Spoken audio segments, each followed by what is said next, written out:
Bismillahirrahmanirrahim. Assalamualaikum warahmatullahi wabarakatuh. Pada kesempatan kali ini saya Baik Farida Maulina akan mempresentasikan risk register saya.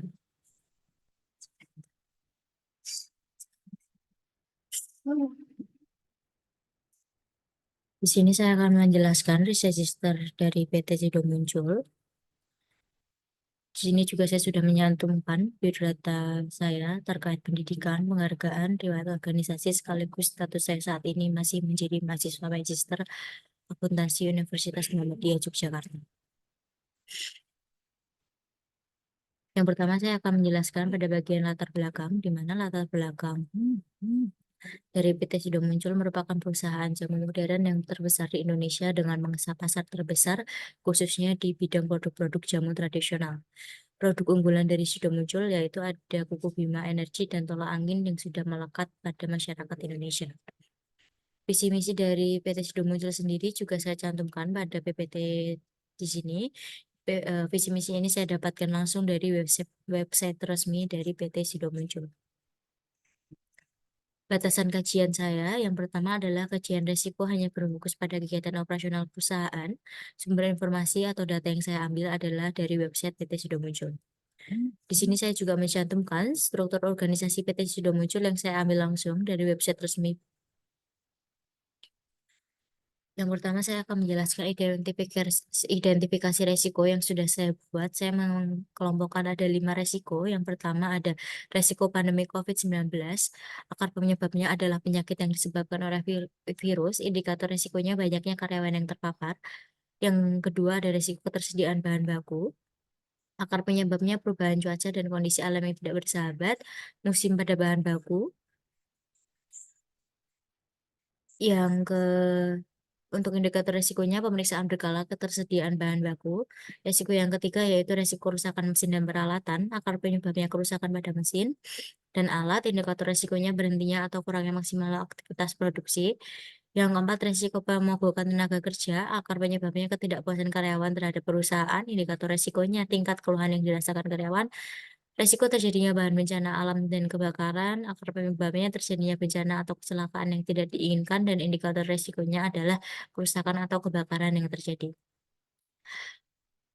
Faktor positif atau internal control yang sudah dilakukan pada risiko yang pertama yaitu risiko pandemi COVID-19 adalah perusahaan telah menyadari efek dari pandemi dan mencoba melakukan pencegahan, namun dampak yang dirasakan adalah tetap adanya karyawan yang terpapar COVID-19. Yang kedua, adanya risiko ketersediaan bahan baku. Internal control ataupun yang sudah dilakukan adalah perusahaan telah menggantikan kelangkaan bahan baku. Dampak kualitatif yang dirasakan adalah kenaikan biaya operasional akibat perubahan harga pasar dan kelangkaan bahan baku. Resiko kerusakan mesin dan peralatan, internal control yang sudah dilakukan adalah karyawan memantau kinerja dari mesin, namun dampak yang tetap dirasakan adalah yang menurunnya kinerja produksi sehingga tidak bisa mencapai target. Resiko yang selanjutnya ada resiko pemogokan tenaga kerja. Internal control yang sudah dilakukan adalah melakukan survei kepuasan kerja. Dampak kualitatif yang tetap dirasakan adalah berhentinya aktivitas bisnis perusahaan apabila tidak ada karyawan yang melanjutkan pekerjaannya.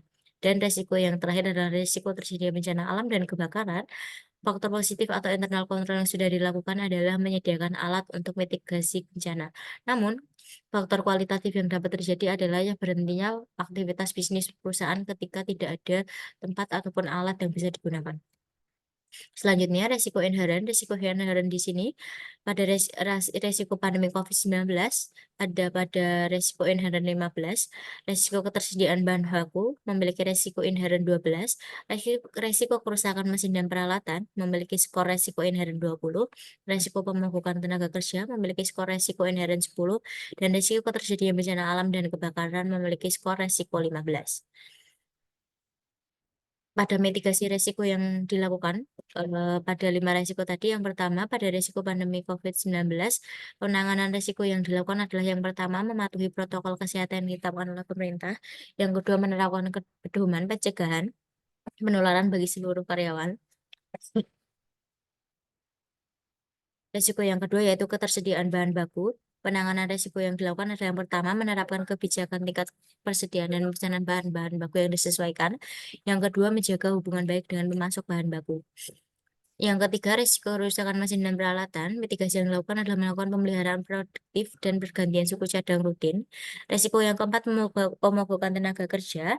Penanganan risiko yang dilakukan memperhatikan kesejahteraan karyawan dengan memberikan hak-hak karyawan.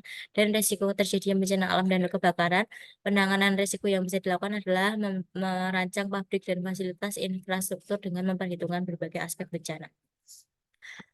Resiko residual pada 5 resiko tadi, yang pertama, resiko pandemi COVID-19 memiliki skor resiko residual 20, resiko ketersediaan bahan baku memiliki skor resiko residual 3, resiko kerusakan mesin dan peralatan memiliki skor resiko residual 8,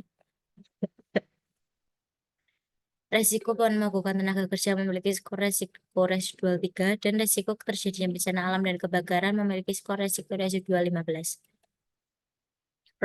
Profil dari risiko inherent tadi sudah kita rangkum.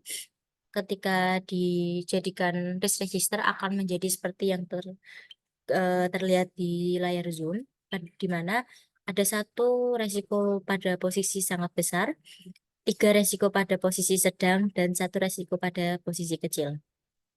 Sedangkan pada profil resiko residual, di sini ada 1 resiko sangat besar, pada resiko ada 1 resiko dengan potensi sedang, 1 resiko dengan potensi kecil, dan 2 resiko pada potensi sangat rendah.